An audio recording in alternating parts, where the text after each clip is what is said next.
हम मीनू झा प्रणाम करै छी समस्त मिथिलावासीके। एकटा छठिक गीत लऽ कऽ उपस्थित छी। संग दऽ रहल अछि श्रीमती ललिता झा।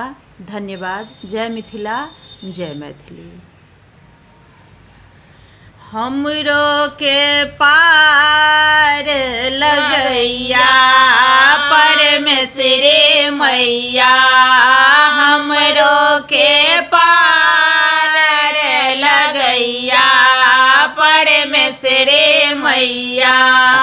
अब हे परमेश्वरी मैया, आहो दीनानाथ भैया। अब हो परमेश्वरी मैया, आहो दीनानाथ भैया। हमरो के पार लगैया परमेश्वरी मैया, हमरो के पार लगैया परमेश्वरी मैया। कथी के दियरा मैया, कथी सोत बाते है।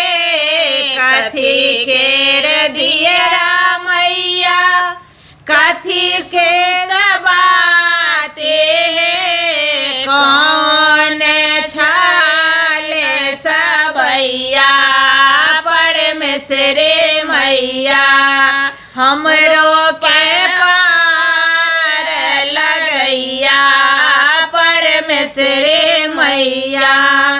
सोना के दियरा मैया, पाट सोत बाते है। सोना के दियरा मैया, पाट सोत बाते है। अबला नारे छाले सबैया परमेश्वरी मैया, हमरो के पार लगैया परमेश्वरी मैया।